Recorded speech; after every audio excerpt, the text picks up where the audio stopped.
오늘 본문의 말씀은 우리가 잘 알고 있는 다윗과 골리앗의 이야기입니다. 저도 어려서부터 주일학교에서 이 성경 공부도 그렇고 설교도 그렇고 이 이야기를 얼마나 많이 들었는지 모릅니다. 그리고 또 이 스토리 자체가 진행되는 자체가 또 극적인 반전도 있고 그래서 재밌어요. 그래서 많이들 잘 알고 있죠. 그런데 이렇게 우리가 잘 알고 있는 말씀임에도 불구하고 오늘 이 본문을 통하여서 한 번 더 성경의 묵상을 하기를 원하는 것은, 제 기억에는 우리가 이제 이 말씀을 들을 때마다 이 다윗의 믿음과 혹은 그 다음에 다윗이 어떠한 큰 일을 행했는지 이러한 일들에 대하여서 강조하는, 그래서 우리도 믿음으로 나가서 저걸 물리칠 수 있다라고 하는 이러한 어떤 말씀으로서 우리가 이 말씀을 듣고 이해해 왔었습니다. 그런데 오늘은요, 이 사건을 통하여서 하나님께서 무엇을 이루시고자 하셨는가, 그죠? 그냥 단순하게 우연히 일어나는 일이 아니잖아요. 많은 사람들이 어려운 일이 부딪히게 되면 이것이 뭔가 이렇게 우연히 일어난 것처럼, 그죠? 내게 잘못된 일이 일어난 것처럼 그렇게 생각을 해요. 내게 일어나서는 안 될 일들이 내게 일어났다라고 생각을 하죠. 그러나 성경을 보게 되면은요, 우리가 살아가면서 부딪히는 모든 일들, 그리고 이 우주 만물에서 일어나는 모든 자연현상을 비롯한 모든 일들은 하나님의 계획하신 일, 그 계획 속에서 이루어지고 있다라고 하는 겁니다. 그것이 큰 일이든 작은 일이든 하나님께서 주관하신다는 거예요. 그러므로 다윗과 골리앗의 사건 역시 하나님께서 이 사건을 통하여 이루시고자 하는 것, 드러내시고자 하는 하나님의 계획이 있어서 그들을 서로 만나도록, 서로 맞서서 싸우도록 하셨다라고 하는 것입니다. 자, 그렇다면 우리가 어떤 경기를 붙인다 그러면, 어떤 시합을, 운동을 하든지 어떤 경기를 붙인다 그러면, 싸움을 붙인다 할지라도요, 어느 정도 이렇게 체급을 맞춰서 싸움을 시키잖아요. 그죠? 그래서 뭐 권투든 뭐 레슬링이든 무슨 경기든지 간에 어떻게 해요? 뭐 라이트급이 있고 미들급이 있고 헤비급이 있고 뭐 이렇게, 그 다음에 주니어가 있고 성인부가 있고 막 이런 식으로 급을 맞추잖아요. 그런데 오늘 성경의 말씀을 보게 되면 전혀 그런 어떤 힘의 균형은 고려하지 않은 싸움이에요. 사무엘상 그 11장인가 거기를 보게 되면, 13장인가를 보게 되면 이 골리앗에 대하여서 묘사가 되어 있는데요, 골리앗의 키는 6규빗 한 뼘이라 그랬어요. 그러니까 한 규빗이 오늘날 우리 센티미터로 환산을 하면 45.6cm라 그래요.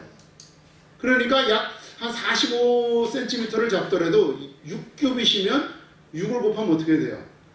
약 6, 4, 24, 6, 5, 30, 약 270에서 거기서 한 뼘이 넘는다 그랬으니까 거의 한 3m 정도가 되는 거예요. 280, 290 되는 거죠. 그런 아주 큰 덩치예요. 그런데다가 이 사람이 얼마나 힘이 셌는지요, 이 손에 창을 들고 나왔는데, 우리가 보면 이제 그 창에 그 긴 손잡이가 있고 앞에 쇠로 이렇게 그 창날을 만들잖아요. 근데 그 창날이 어떻게 되냐면 600세겔이라 그랬어요. 600세겔.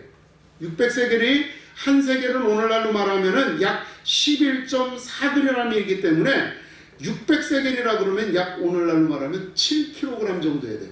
그러니까 요 앞에 달려있는 쇳덩이 무게만 7kg이죠. 그러니까 이 밑에 있는 나무나 그 쇠로 만들었든지 나무로 만들었든지 그 무게까지 더하면 굉장히 무거운 거예요. 그리고 갑옷을 입었는데요, 5,000세겔이라고 그랬어요. 5,000세겔. 이게 환산하니까 약 57kg이 돼요. 그러면 우리 웬만한 여자 집사님들 한 분을 그냥 등에 업고 다니는 거예요. 그죠? 더 나가시진 않죠? 아마 그보다 다 날씬하신 것 같은데, 여러분도 한 분 정도를 그냥 몸에다 걸치고 있다는 거예요. 그게 갑옷만. 거기에다 그 투구를 쓰고, 그 다음에 이 팔과 다리에는 또 갓발을 대고, 그리고 전쟁에 나왔다는 거예요. 그러니까 이 골리앗이라는 사람이 얼마나 덩치가 크고 얼마나 힘이 센지 충분히 상상해가지고, 더군다나 이 사람은요 여러 번 수없이 많은 전쟁에서 많은 경험들을 쌓은 용사라는 겁니다. 싸움도 여러분 어때요? 싸워본 사람이 잘하는 거예요. 아무리 어제 제가 잠깐 어떤 유튜브를 보다 보니까 중국에 하면은 왜 쿵푸가 굉장히 그냥 뭐 전통 무술에서 막 천하무적인 것처럼 묘사가 되는데, 중국에 지금 요새 우리가 UFC인가요?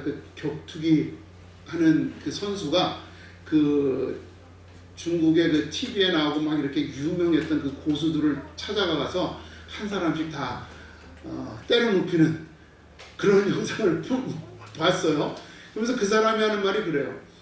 중국의 전통 무술을 자기가 무시하는 게 아니라 아무리 그것이 뛰어나다 할지라도 실전에서는 써먹을 수 없더라는 거죠. 뭐 손가락 하나로 그냥 사람을 꼼짝 못하게 하는 사람도 그 사람한테 30초 만에 의도 터지고 코뼈가 부러져서 나가 떨어지는 상황이 되니까 그 사람이 하는 말이 그거예요. 내가 해보니까 중국 전통 무술이 실전에는 소용없다는 거예요. 그게 무슨 말이에요? 실전의 경험이 정말 중요하다는 거죠. 자, 이 사람이 이렇게 실전에 대한 수많은 경험도 있는 사람이에요. 그런데 이에 반하여 다윗의 용모는 골리앗이 보니까, 오늘 본문의 말씀 보니까 뭐라 그랬냐면 업신여겼다 그래서 42절에 보면 업신여겼다. 그가 젊고 붉고 용모가 아름다웠다라고 하는 거죠. 그러니까 전쟁을 할 만한 남자처럼 그렇게 우락부락하게 했던 그런 모습이 아니라, 어떻게 보면 뭐 곱상하지는 않을지라도 그냥 아직 애띤 모습이었다라고 하는 겁니다.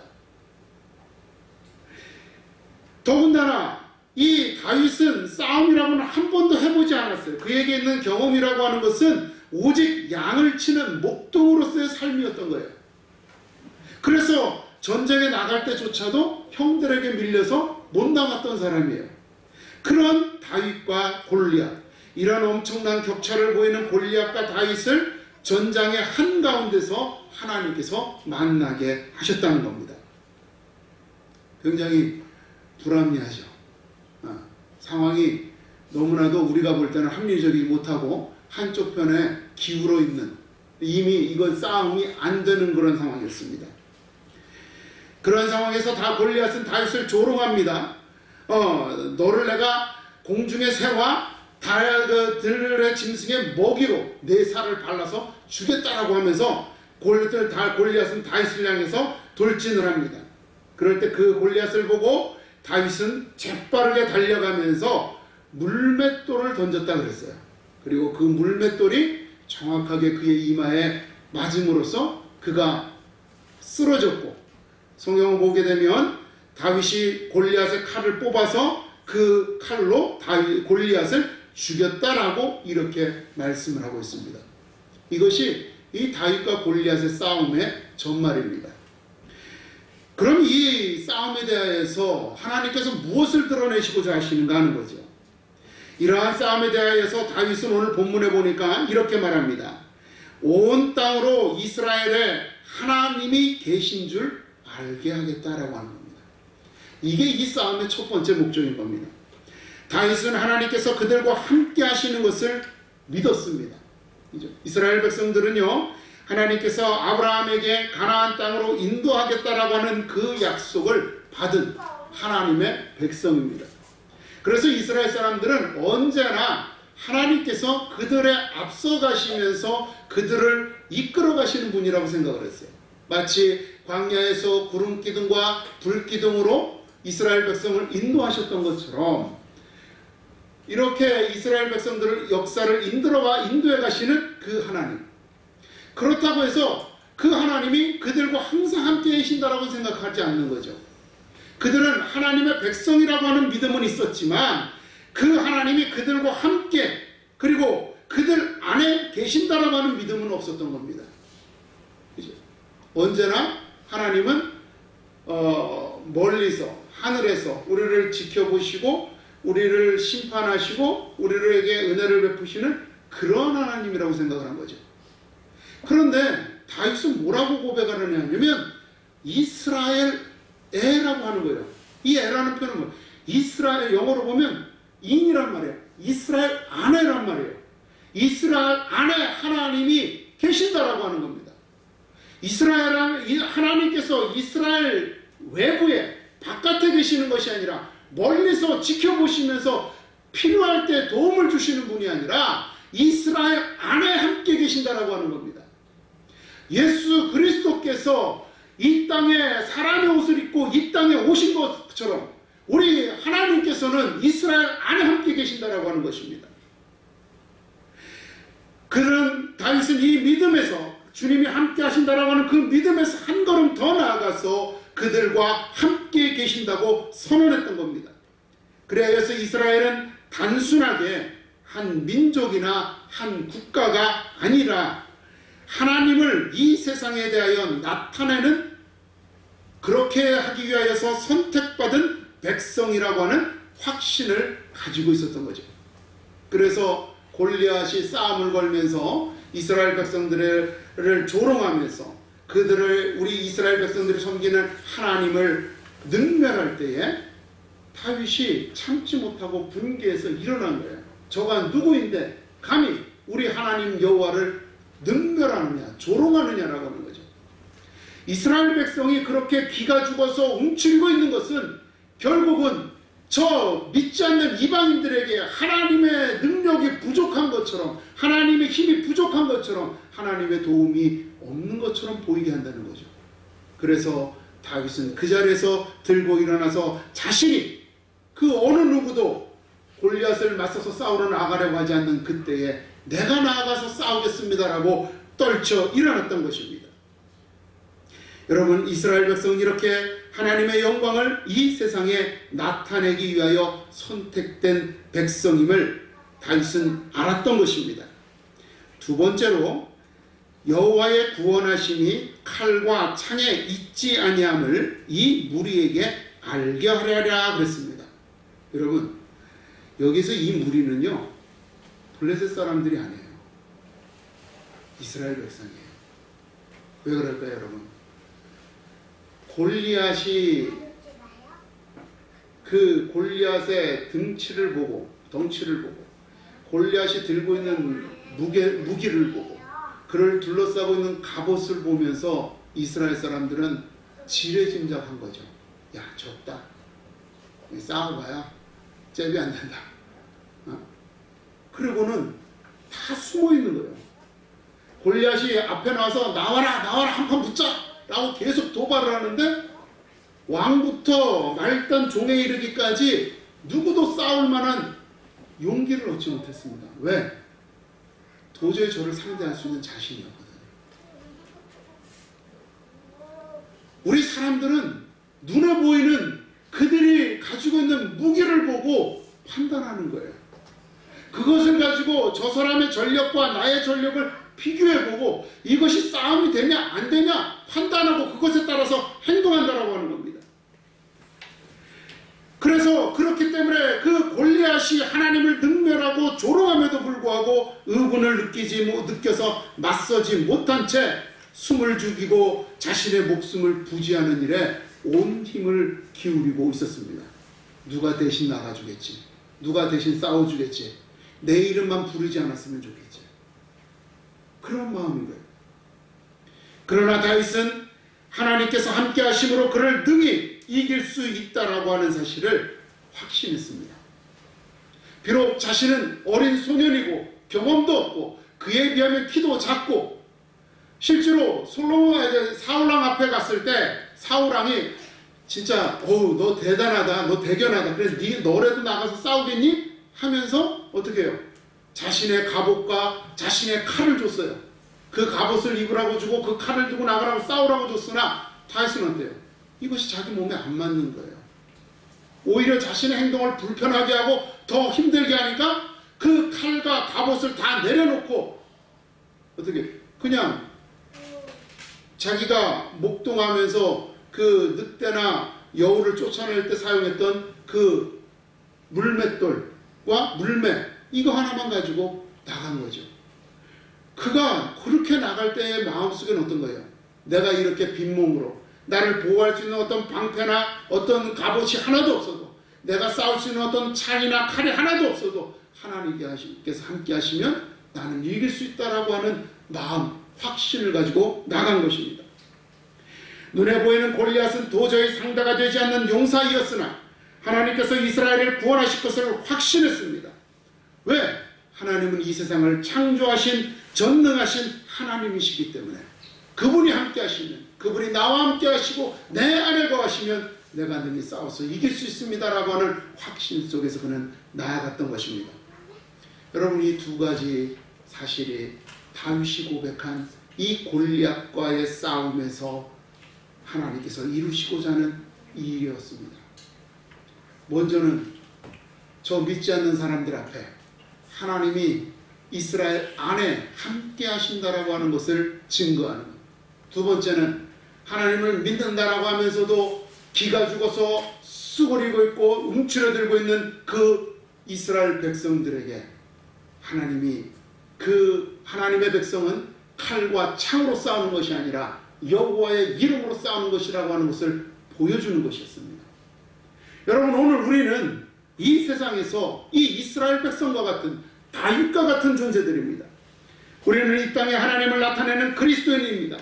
여러분, 사도행전을 보면 그리스도인이라는 명칭이 왜 붙었는지, 우리에게 왜 그리스도인이라는 명칭이 붙었는지 기록되어져 있죠. 안디옥의 교인들이, 안디옥의 교우들이 정말 신앙생활 잘하는 것, 그러니까 예수 그리스도의 말씀대로, 그 가르침대로 살아가는 그 모습을 보면서 동네 사람들이 지어준 거예요. 야, 저 사람들은 그리스도를 따라가는 사람들이야. 그리스도의 가르침대로 하는 사람들이야. 그리스도를 본받는 사람들이야. 그래서 그리스도인이라는 이름이 붙었다라고 하는 거예요. 그리스도인은 세상의 사람들에게 우리의 말과 행동으로 하나님이 어떠한 분이신지, 우리 주 예수 그리스도께서 어떠한 분이신지를 보여줘야지만 돼요. 더군다나 우리 주님께서 우리들에게 뭐라고 말씀하셨어요? 우리에게 무엇을 보내주신다? 보혜사 성령을 보내주신다 그랬습니다. 하나님의 영이신 거룩한 성령께서 우리 안에 내주하신다 그랬어요. 다윗이 이스라엘 안에 하나님이 거하시는 것을 보여주겠다라고 했던 것처럼 우리 안에 거하시는 성령 하나님을 우리는 저 세상에 믿지 않는 사람들에게 보여줘야지만 된단 말입니다.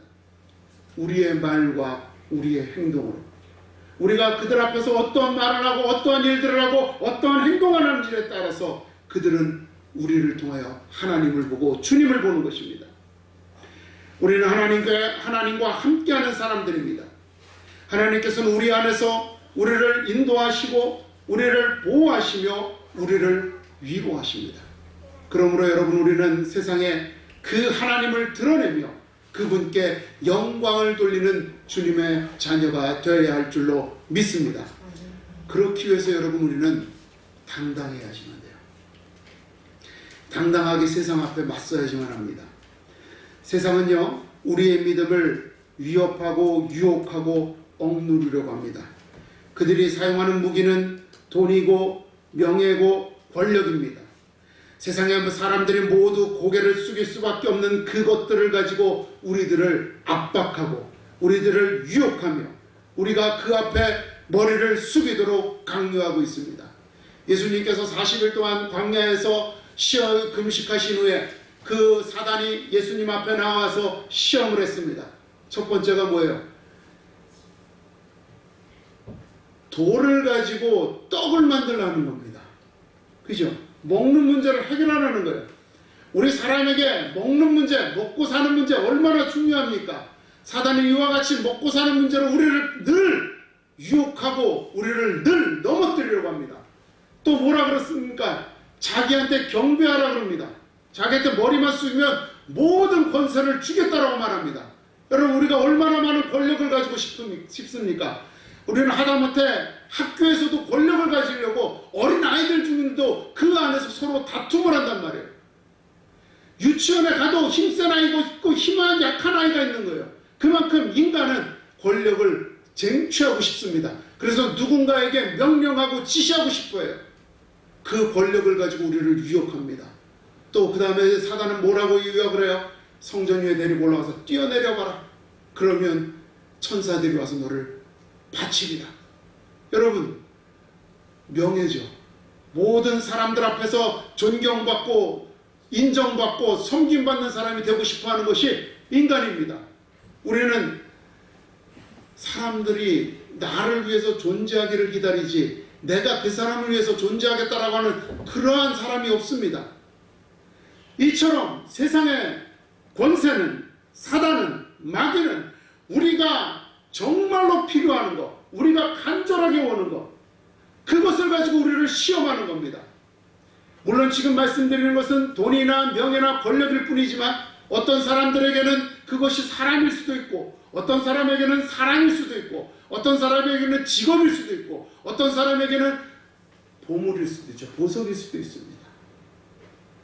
그런데 그 모든 것들이 우리를 평화롭게 하거나 행복하게 하지 않는다는 겁니다.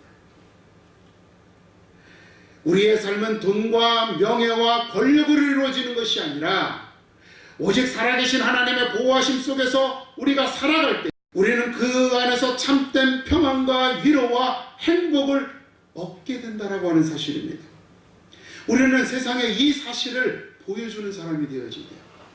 그들이 우리를 유혹할지라도 그것을 물리치는 것을 통해서 우리가 손해를 보고 우리가 실패하고 그들에게 따돌림을 당하는 그 속에서도 우리가 억울해하거나 조급해하거나 그들에게 잘 보이려고 안달하는 것이 아니라 그래? 그랬어? 응? 그럴 거야? 그러한 자세를 가지고 그래도 나는 주님이 함께 계시기 때문에 괜찮아. 이 마음을 그들에게 보여주시면 된단 말입니다. 그러한 사람이 겸손해질 수 있어요. 그러한 사람이 용서할 수 있고 그러한 사람이 이해할 수 있는 것입니다. 이 삶은 오직 하나님께 속한 것이니 그가 우리를 참된 행복으로 인도하실 것이다 라고 하는 것을, 즉 우리는 그 안에서 지금 참된 행복을 누리고 있다라고 하는 것을 보여주어야지만 합니다. 그렇게 당당해야 되는 거죠. 여러분, 오늘 우리의 삶은 바로 이것을 위한 삶입니다. 하나님께서는 여러분들을 통하여 이 두 가지를 이루고 싶어 하십니다.